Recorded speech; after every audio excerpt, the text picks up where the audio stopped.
오늘 주신 하나님 말씀은 요한복음 21장 1절부터 14절까지의 말씀인데요. 다 읽지는 않고 몇 절만 골라서 읽겠습니다. 우리 먼저 1절을 같이 읽겠습니다. 시작. 그 후에 예수께서 디베랴 호수에서 또 제자들에게 자기를 나타내셨으니 나타내신 일은 이러하니라. 그 다음 9절을 읽겠습니다. 시작. 육지에 올라보니 숯불이 있는데 그 위에 생선이 놓였고 떡도 있더라. 그 다음에 우리 12절 13절을 읽겠습니다. 시작. 예수께서 이르시되 와서 조반을 먹으라 하시니 제자들이 주님이신 줄 아는 고로 당신이 누구냐 감히 묻는 자가 없더라. 예수께서 가셔서 떡을 가져다가 그들에게 주시고 생선도 그와 같이 하시니라. 아멘. 전체적인 내용을 제가 설명드리고 개인적으로 여러분 21장을 꼭 읽어보시기를 바라요. 여러분 21장에는 예수님께서 제자들이 부활승천하신 후에 부활승천하시기 전에 십자가를 지시고 또 3일 만에 부활하셔서 제자들 앞에 나타나신 세 번째 나타나신 그러한 장면입니다. 1절에 보면 디베랴 호숫가라는 표현이 나오는데요. 갈릴리 호수를 같은 말을 이렇게 디베랴라고 표현하기도 합니다. 여러분 제가 말씀의 제목이 하나님의 찐사랑이라고 했잖아요.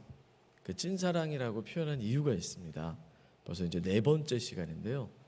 진짜 사랑이란 뜻이에요. 진짜 사랑. 우리가 그냥 사랑하면 하나님의 사랑하면 이제 너무 익숙해져 버렸어요. 그냥 뭐 사랑, 하나님의 사랑. 그래, 하나님의 사랑이지. 그런데 그 사랑에 쩔쩔하게 와닿는 그 감동이 너무 약해져 버린 거 아닌가 이런 생각을 하게 돼요.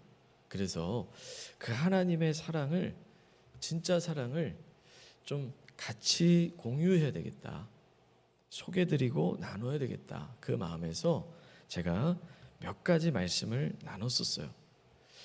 그렇게 하는 이유는 뭐냐면 여러분 우리 그리스도인들이 예수 믿고 변화된다는 게 뭘까요? 변화된다는 것은 사랑의 사람이 되는 것입니다.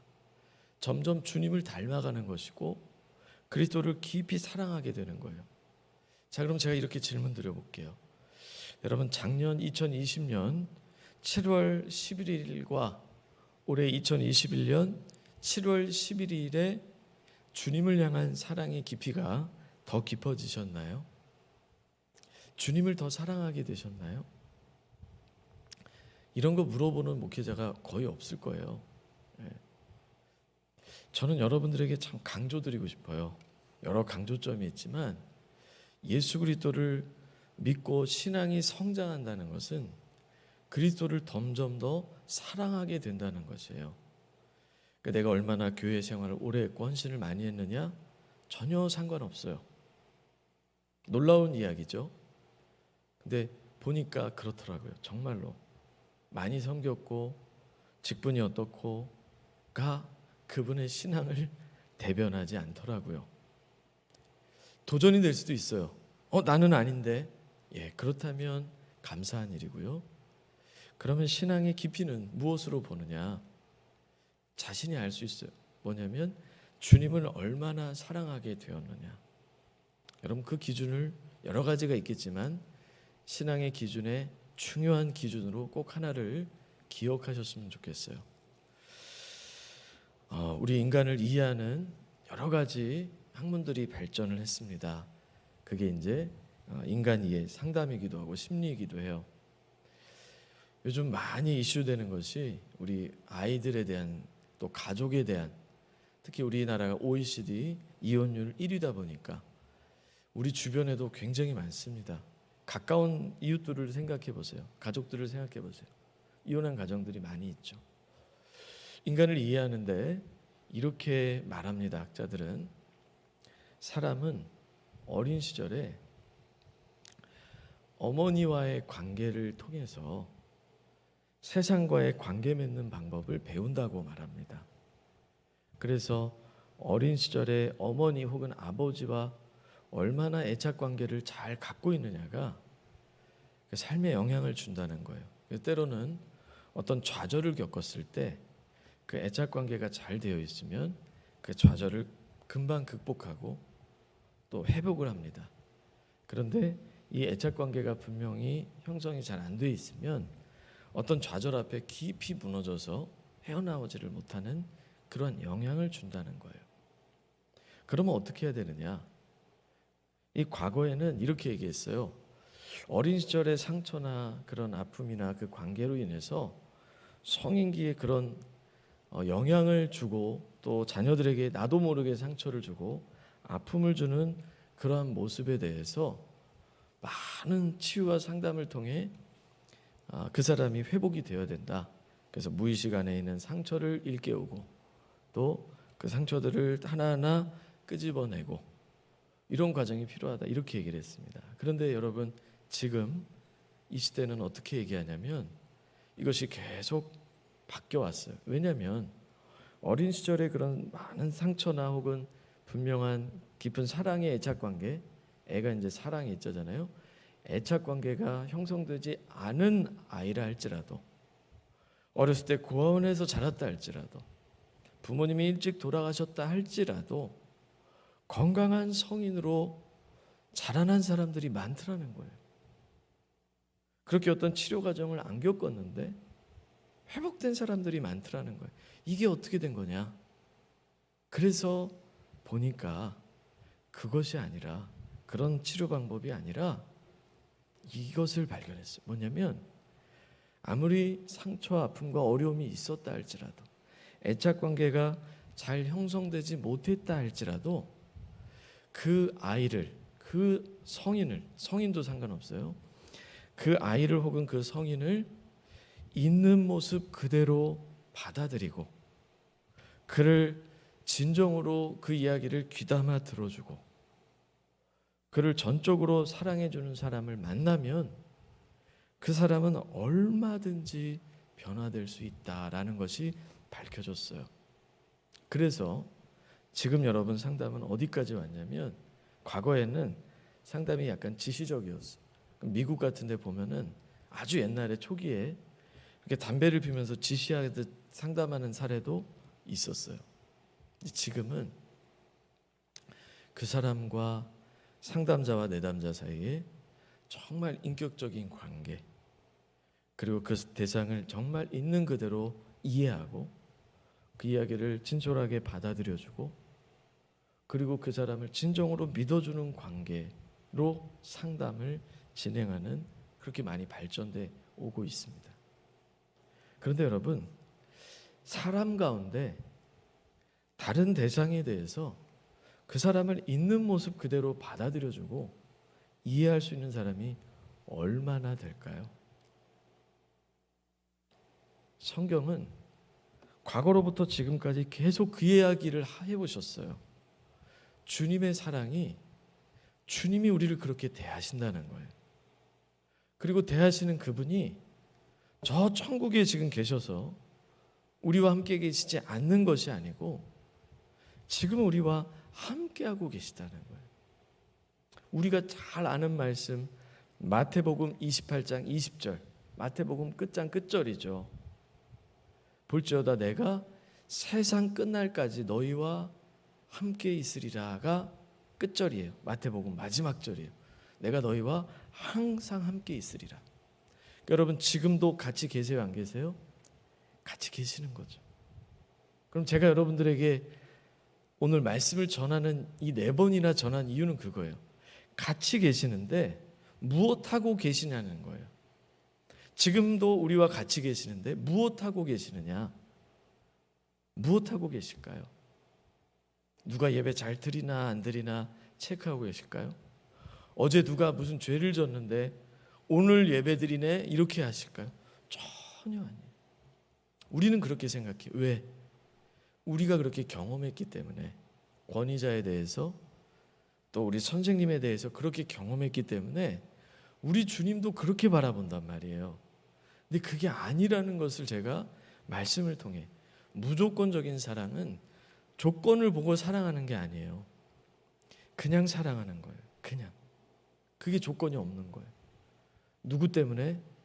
예수 그리스도가, 하나님의 독생자 예수 그리스도가 저를, 그리고 여러분 한 분 한 분을 사랑해서 십자가에서 생명을 주셨기 때문에 그 이유로 인해서 나를 사랑하시는 거예요. 내가 신앙생활을 잘하니까 날 사랑한다? 여러분, 그래서 축복이 있을 수 있겠죠. 그런데 그것 때문에 사랑하시는 게 아니라는 거예요. 저는 신앙생활 잘 못했으니까 사랑 안 하십니다. 그것 때문에 사랑을 안 하시는 게 아니라는, 조건적이 아니시라는 거예요. 그래서 여러분, 제가 말씀 안 드렸지만 우리 방송실 로마서 5장 8절을 혹시 보여줄 수 있으면 잠깐 띄워놔 주시면 좋을 것 같아요. 여러분 잘 보세요. 로마서 5장 8절의 말씀을 여러분 눈으로 한번 잠깐 보세요. 이게 무슨 말씀일까요? 눈으로 한번 보세요. 이거를 아이들에게 설명한다. 어떻게 설명할 수 있을까요? 얘들아, 하나님이 우리를 사랑하시는 증거가 있대. 엄마, 아빠 혹은 할머니, 할아버지, 확증이 뭐예요? 확증? 이것은 확실히 증거한다는 뜻이야. 영어로 confirm, 확정한다는 뜻이야. 그래요? 그럼 이 내용이 도대체 무슨 말이에요? 우리가 죄인 되었을 때, 여러분 죄 안 짓는 분 계세요? 죄인 되었을 때 그리스도께서 우리를 위해서 죽으심으로, 여러분 이 말씀을 진정 이해한다면 여러분 많이 바뀔 수밖에 없어요. 이거를 진짜 머리로 듣고 귀로 듣고 그냥 흘려보내지 마시고 이 말씀을 잘 보세요. 이것을 아이들에게 설명한다면 어떻게 쉽게 설명해 주겠어요? 전 이렇게 설명해 보겠어요. 죄를 지은 자도 사랑하신다. 죄를 지은 자도, 죄를 지어도 주님은 십자가에서 생명을 주셨다. 죄를 지은 자를 위해서. 내가 아무리 죄인이라 할지라도 사랑은 변함이 없다. 그 사랑은 이미 과거에 십자가에서 도장을 찍으셨다. 내가 주님의 사랑을 받는다고 할 때, 하나님이 나를 사랑하신다고 할 때, 그 근거를 복을 받았기 때문에 날 사랑하신다라고 성경에 어디에 나왔어요? 그럼 찾으시면 저에게 알려주세요. 내가 복을 받은 걸 보니 날 사랑하시는구나, 이렇게 나온 구절이 있다면 저에게 알려주세요. 하나님이 나를 사랑하신다는 것은 십자가에서 생명을 주셨다라는 것이 증거예요.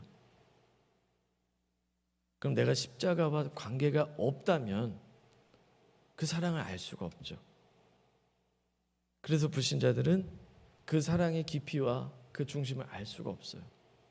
그런데 우리 그리스도인들은 하나님이 나를 사랑한다고 할 때 십자가에서 날 위해 생명을 주셨다라는 사실이 나를 사랑하시는 증거라는 사실을 여러분 지적으로도 기억하시길 바라고 영적으로도 깨달아지시기를 축복합니다.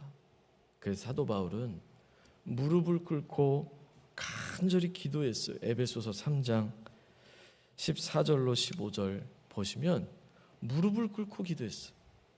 이러므로 내가 하늘과 땅에 있는 각 족속에게 이름을 주신 아버지 앞에 무릎을 꿇고 비노니. 그래서 그 내용이 쭉 나오거든요. 18절에 보시면 능히 모든 성도와 함께 지식에 넘치는 그리스도의 사랑을 알고, 그렇죠? 무릎 꿇고 비는 내용이에요. 그리스도의 사랑을 알라는, 그리스도의 사랑을 알아야 된다는 거예요.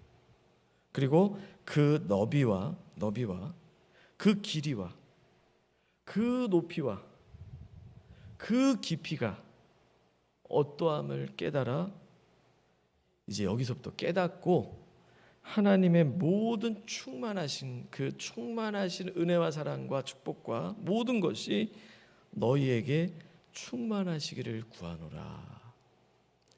사랑을 받을 때 치유가 일어납니다. 사랑을 받을 때 변화가 일어납니다. 우리가 하나님이 주신 은혜, 여러분 찬양도 은혜예요. 예배도 은혜예요. 헌금할 수 있는 것도 은혜예요. 봉사할 수 있는 것도 은혜예요. 그 은혜로 주신 충만한 것을 우리가 정말 충만함으로 깨달으려면 하나님의 사랑이 얼마나 큰지를 알아야 돼요. 봉사를 여러분 왜 할까요? 저 자신에게 질문합니다. 제가 왜 사역을 할까요?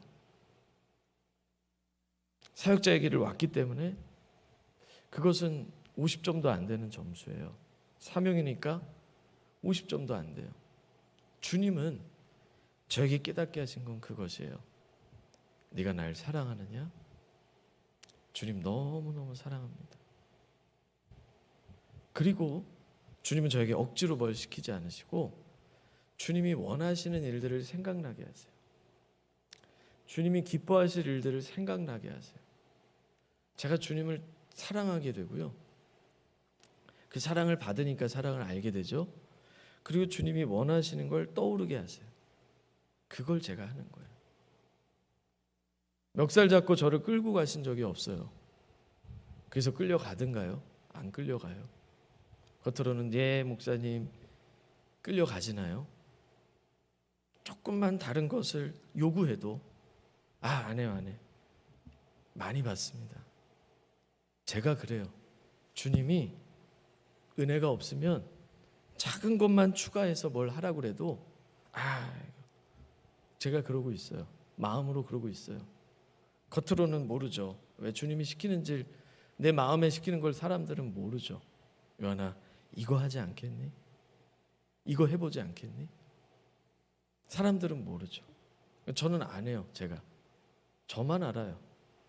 왜? 주님이 겉으로 말하시는 경우도 있지만 제 마음속에 생각나게 하시는 경우가 참 많거든요. 그래서 여러분 우리가 주님이 그렇게 나에게 말씀하시고 또 나와 항상 함께 계시는데 나를 조사해서 나를 채찍질하고 나를 미워하고 나를 점검하고 뭘 했냐 안 했냐 율법적으로 점검하는 분으로 계시면 얼마나 피곤해요. 주님이 함께 하시는 게. 그런데 요한복음 13장 1절 이것도 제가 방송실에 말씀 안 드렸는데 요한복음 13장 1절에 보면 주님께서 잡히실 것을 아시고 그 사람들을 자기 사람들을 사랑하시되 끝까지 사랑하셨다는 거예요. 마지막 순간까지 사랑하셨다. 십자가에 못 박히시면서까지 한 영혼을 구원하셨단 말이에요. 그렇게 사랑하셨어요. 그게 그분의 사랑이에요. 창을 찌르고 있지만 아버지 첫 번째 기도가 저들이 알지 못해서 그렇습니다. 저들을 용서해 주십시오. 그 사랑을 보여주셨어요. 끝까지. 자 그럼 여러분 질문을 드릴게요. 끝까지 사랑하시다가 부활하셨어요. 지금 우리와 함께 계세요. 지금 뭐 하실까요? 십자가를 치시기 전에 끝까지 자기 사람들을 사랑하신 그분이에요. 그럼 이제 부활하셨어요. 그럼 뭐 하실까요? 우리와 함께 계세요. 뭐 하실까요? 하던 거 하시겠죠? 뭐 하신다고요? 내 옆에서 나를 뭐 하고 계세요? 사랑하고 계신다는 거예요. 그래서 여러분 탕자의 비유를 4월에 예를 들어서 설명을 드렸죠. 탕자의 비유. 자, 바리새인과 서기관, 세리와 죄인들이 나눠져 있었습니다. 질적으로 다르다 생각해서 떨어져 있었어요. 그런데 세리와 죄인들 가운데 예수님이 들어가셨습니다. 그래서 죄인을 영접하고 음식을 같이 먹었어요. 그랬더니 바리새인과 서기관들이 수군거리는 거예요. 그랬더니 예수님께서 비유로 말씀하시기 시작합니다. 그 두 그룹에게 말씀하시기 시작해요. 죄인과 왜 그들을 영접하고 받아들이고 그들의 음식을 먹느냐는 바리새인과 서기관들에게, 소위 율법을 잘 알고 있다는 그들에게, 종교 생활에 익숙하다는 그들에게, 정말 권사님, 장로님, 목사님일 수도 있는 그들에게 주님이 예를 들어서 설명해 주시는 100마리의 양 중에 한 마리를 잃은 그 비유. 10드라크마 동전을 잃어버린, 한 가지 동전을 10개 중에 잃어버린 그 여인의 비유. 그리고 세 번째로 탕자의 비유, 소위 우리가 알고 있는 탕자의 비유. 둘째 아들이 허랑방탕하게 유산을 받아서 떠났어요. 아버지를. 그리고 다 써버렸어요. 유산을. 아버지 뵐 낯이 없습니다. 여기서 저는 줄여 죽는구나. 돼지가 먹는 쥐염 열매도 먹을 수가 없었다. 그걸 먹은 게 아니에요. 흉년이 들어서 그것도 못 먹었어요. 작은 은혜조차 받지 못하는 상황. 다 다 손가락질하는 상황, 아무도 인정해주지 않는 상황, 그때 아버지는 뭐 하고 있었죠? 근데 그 아버지가 하나님이라는 거예요. 예수님이 그 비유를 드신 거예요. 비유를 들면서 하나님 아버지가 어떤 분인 줄 아니? 아버지가 그런 분이야. 하나님이야. 근데 그 아버지는 무엇을 하고 있었나요? 우리 누가복음 15장 22절로 24절 준비되셨으면 한번 보여주실 텐데요. 아들이 오니까, 물론 아버지는 문 밖에서 아들을 기다리고 있었죠. 먼저는 계속 기다리고 있었어요. 성공해서 돌아오기를 기대한 게, 여러분들이 한 주 동안 승리하고 돌아오기를 기대했을 수도 있지만 일단 돌아오기를 원하시는, 일단 주의 전에 오기를 원하시고 예배 자리로 서기를 원하시는 거예요. 그냥 일단은 아버지는 문 밖에서 누가 잘 살았냐 못 살았냐, 헌금을 얼마나 준비했냐 못했느냐가 아니에요. 그리고 나서 22절에 아버지는 종들에게 이르되 제일 좋은 옷을 내어다가 손에 가락지를 기우고 발에 신을 신겨라. 신발도 없어요. 얼마나 어려웠으면 신발도 없어. 아버지의 가락지를 끼워주고 그냥 있던 옷 줘라가 아니에요. 가장 좋은 옷. 뭘 잘했다고? 주님이 그렇게 우리를 대하시는 거예요. 왜? 자식이니까. 왜? 하나님과 나 사이의 자식 관계가 예수 그리스도가 피 흘려 죽으심으로 자식 관계가 된 거예요. 그래서 내가 뭘 잘했기 때문에 사랑하고 못했기 때문에 사랑 안 하는 관계가 아니라는 거예요. 자녀기 때문에 사랑하시는 거예요. 여러분 이 자리에 온 것만으로도 사랑하신다는 거예요. 가락지를 준비하고 여러분 좋은 옷을 준비하고. 그래서 여러분 제가 질문 드려볼게요.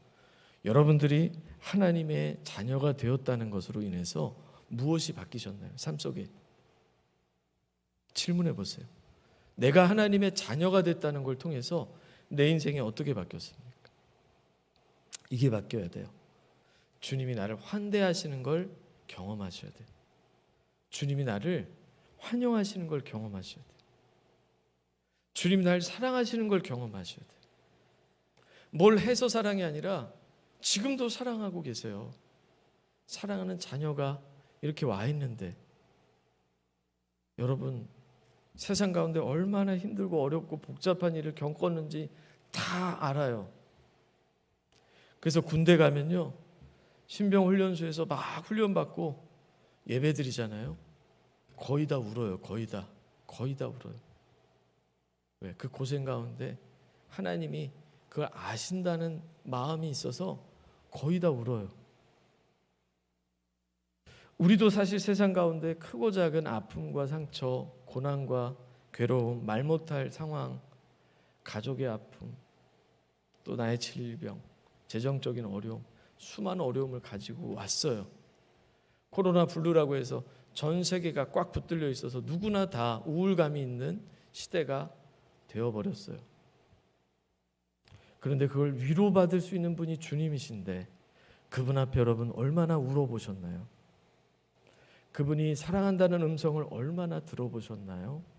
곁에 계시는데, 우리와 항상 함께 계시는데, 심지어 너희 안에 거하신다고 하셨는데 우리 안에 계시는데, 계시는 것 따로 위로 따로인가요? 계실 뿐이지, 아이 그렇죠, 인정은 하죠. 그러나 나와의 삶과는 상관이 없나요? 자, 그 말씀을 드리는 거예요. 주님이 얼마나 안타까워하시는지. 사랑하는 자녀가 사랑을 못 받고 있어요. 사랑하는 자녀가 오해하고 있어요. 잘 못하면 사랑하지 않을 것이다. 율법적으로 생각하고 있어요. 그게 바리새인이에요. 저런 죄인을 왜 잘해줍니까? 저렇게 믿음 생활 잘 못했는데 왜 그들을 영접하십니까? 수군거리는 거예요. 아버지는 자녀로 본단다. 자녀로 보기 때문에 그들을 얼마나 사랑하는 줄 아니? 이게 4월달이었어요. 5월달 가늠한 여인이 이 성전 앞에 붙들려 왔어요. 가늠하다 현장에서 붙잡혔어요. 성전 안에 끌고 왔다고 나와요. 주님께 질문합니다. 이 여인 어떻게 할 겁니까? 여러분 주님은 어떻게 하셨어요? 가늠한 여인이에요. 현장에서 붙잡혔어요. 그럼 여러분은 어떻게 해야 돼요? 여러분이 가늠하다 걸렸어요. 어떻게 하겠어요? 누가 봐도 죄예요. 그렇죠? 누가 봐도 죄예요. 뭐 아버지 마음에 못을 박은 거는 뭐 그건 가족 관계니까 뭐 어쩔 수 없지, 넘어갈 수 있죠, 이렇게 얘기하시겠어요? 그러면 가늠하다가 성경에 정확하게 음행한 연고로 음행해서 걸렸어요. 붙들려 왔어요. 누가 봐도 죄예요. 주님 어떻게 하셨어요? 너희 가운데 죄 없는 자가 먼저 돌로 치라. 여인에게 물어보십니다. 우리 요한복음 8장 10절로 11절에 주님이 그 여인에게 이렇게 말씀합니다. 여자여, 너를 고발하던 그들이 어디 있느냐? 너를 정죄하던 자가 없느냐? 그리고 주님이 뭐라고 하세요? 누가 봐도 죄예요. 근데 주님 뭐라고 하세요? 주여 없나이다. 예수께서, 우리를 사랑하사 십자가에 죽으신 예수님께서 대답하여 이르시되 나도 너를 정죄하지 아니하노니 가서 다시는 죄를 범하지 말아라. 죄가 죄인 것은 맞아요. 그러나 너 왜 죄 졌어? 는 안 하셨어요. 분명히 기억하세요. 죄긴 죄예요. 그러나 너 왜 죄 졌어? 그러지 않으셨어요. 뭐 그럴 수도 있나요? 잘 기억해 보세요. 그 다음에 지난달 6월 달에 요나를 제가 설교했어요. 요나는 선지자입니다. 요나 선지자. 소선지소에 들어가는 선지자예요. 이 요나가 아미떼 아들 요나에게 하나님의 말씀이 임했어요. 그럼 여러분, 사명을 받았으면 사명대로 살아야죠. 선지자인데 니느웨로 가서 회개를 선포하라. 그런데 지도 보여드렸죠. 정반대 다시스로 가버렸어요. 그런 배를 탔어요. 사명을 어기면 어떤 일이 일어나요? 우린 소위 생각하기, 사명자가 사명을 어기면 죽거나 다치거나 이런 이야기를 하죠. 요나서를 보니까 아니던데요. 파도가 칩니다. 그랬더니 사람들이 누구 때문이냐 제비를 뽑자. 요나가 딱 나왔어요. 하나님이 배를 확 뒤집어가지고 막 숨막히게 해서 요나 깨닫게 하셨나요? 요나가 저 때문인 거 알고 있어요. 제가 바다에 빠져야 될 겁니다. 여러분, 요나의 태도를 보세요. 하나님을 알고 있어요. 하나님이 어떤 분인지를 알고 있고 그분의 뜻을 다 알고 있어요. 그런데 안 되는 거예요. 그래서 결국은 자기가 바다에 빠집니다. 그랬더니 막 물에 빠져서 살려주세요, 회개합니다, 이런 게 아니에요. 하나님이 큰 고기를 예비하셔서 요나를 딱 삼켜서 안전하게 지키십니다. 그랬더니 그 안전한 그 공간에서 요나가 회개를 합니다. 그리고 다시스로 가는 거예요. 그래서 거기서 회개를 선포합니다. 그런데도 깨닫지를 못해요. 그랬더니 요나서 맨 끝에 어떻게 끝나는 줄 아세요? 요나서 4장 10절로 11절에 보면 하나님께서 요나에게 이렇게 말씀하시고 끝나요. 아직도 막 화가 난 요나에게, 사명을 감당하기 싫다고 하는 요나에게 여호와께서 이르시되 내가 수고도 아니하였고 재배도 아니하였고 하룻밤에 났다가 하룻밤에 말라버린 이 박농쿨을 아꼈거늘 하물며 이 큰 성읍 니느웨에는 좌우를 분별하지 못하는 자가 12만여 명이요 가축도 많이 있나니 내가 어찌 아끼지 아니하겠느냐 하시니라. 끝. 이게 요나서 끝이에요. 잘 보세요. 어떻게 끝났어요? 깨닫게 하시려고. 네가 왜 그것을 깨닫지 못하느냐? 내가 그들을 아끼는 마음을 왜 모르느냐?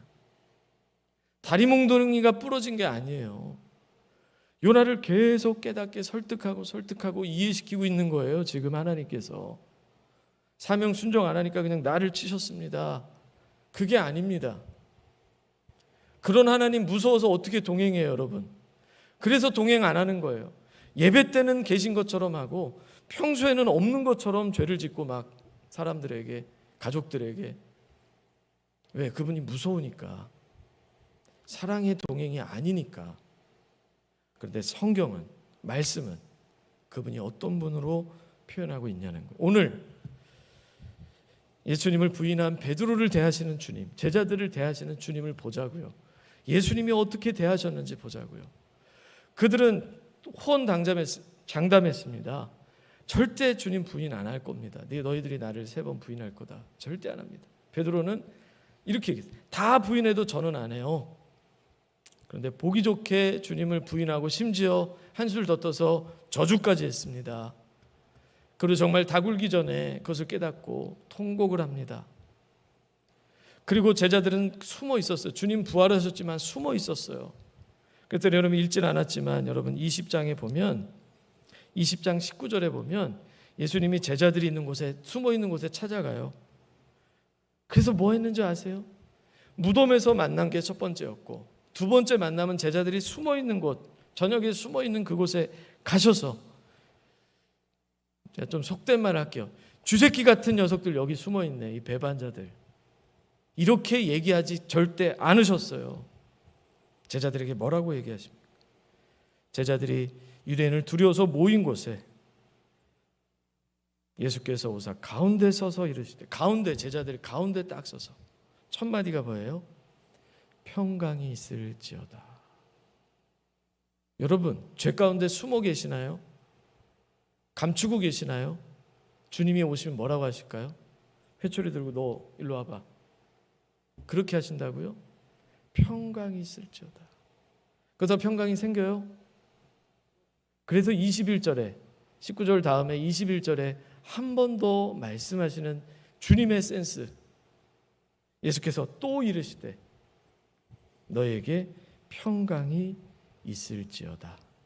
아버지께서 나를 보내신 것 같이 나도 너희를 보내노라. 배반자, 결심도 못 지키는 자, 그들에게 다시 보내는 거예요. 사명을 주는 거예요. 이 정도면 다시 제자 생활 해야죠. 그런데 디베랴 호수, 갈릴리 호수 같은 이름이에요. 갈릴리 바다로 가서 어부 생활로 돌아간 거예요. 왜? 그 죄책감, 이게 지워지지 않는 거예요. 나는 자격이 없다. 주님이 말씀하셔도, 주님이 사랑한다고 하셔도 아유 나는 부족해서 사랑 못 받아요 이러고 있단 말이에요. 주님이 어떻게 하십니까? 6절에 보시면 제자들이 밤새도록 그물질을 했지만 한 마리도 못 건졌어요. 그랬더니 주님이 딱 오셔서 배 오른편에 그물을 던져라. 그러면 잡을 것이다. 던졌더니 물고기가 많아 그물을 들을 수 없을 정도가 되었어요. 그런데 사도 요한이 7절에 주님이시다. 알아차린 거예요. 주님이시다. 주님이시네. 처음엔 몰랐죠. 주님이시네. 그래서 배에서 내려가지고 막 육지로 오는데 주님이 어떻게 하고 계셨는지 아세요? 9절입니다. 육지에 올라와 보니까 뭐가 차려져 있어요? 숯불이 있는데 그 위에 생선이 있고 떡도 있었던 거예요. 누가 준비한 거예요? 밤을 샜어요. 제자들은 아침을 못 먹었어요. 헛구물질만 했어요.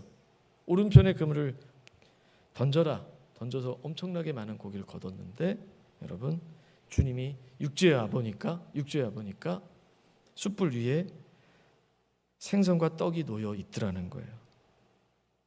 그래서 12절에 우리 아까 읽었죠? 예수께서 이르시되 와서 조반을 먹으라. 와서 아침 먹어라. 너 또 어부로 돌아갔냐? 그렇게 잘해줬는데 제자로 살아야지 또 어부 생활하냐? 라는 말은 하나도 없어요. 왜 신앙생활을 그따위로 하느냐? 이런 게 없어요. 주님이 우리를 대하시는 건 어떻게든 사랑하는 자녀를 그들로 하여금 그 사랑을 깨닫고 위로와 소망 가운데 일어나기를 원하고 계시는 거예요. 그럼 여러분 먹으란다고 먹나요? 쭈삣쭈삣 하겠죠. 그랬더니 13절에 주님이 어떻게 하세요? 원래 셀프거든요. 제자가 이렇게 주님이 먹으라 그러면 제자들 갖다 먹어야죠. 근데 주님은 어떻게 하세요? 쭈삣쭈삣해서 제가 이걸 먹어도 될까요? 가져가서 떡을 가져다가 그들에게 주시고 생선도 가져다 주었다. 뭐가 느껴지세요? 이런 분이 우리 주님이신 거예요. 우리의 마음을 아시고 우리가 그 죄스러워하는 마음을 아시고 거기다가 소금 뿌리는 게 아니에요. 거기다 가늠한 여에게 너 죄 왜 졌어 하는 게 아니에요. 이미 그는 알고 있어요. 그 여인은 알고 있었어요. 이미 탕자는 회개하고 있어요. 이미 우리 마음은 부족함을 알아요. 거기에 사랑으로 다가오시는 거예요. 그게 우리 주님이십니다. 그게 우리 주님이세요. 그 주님이 우리와 함께하고 계십니다. 여러분, 그 주님의 사랑을 꼭 기억하고 그 주님과 늘 동행하시는 저와 여러분들이 다 되시기를 주님의 이름으로 간절히 축원을 드립니다.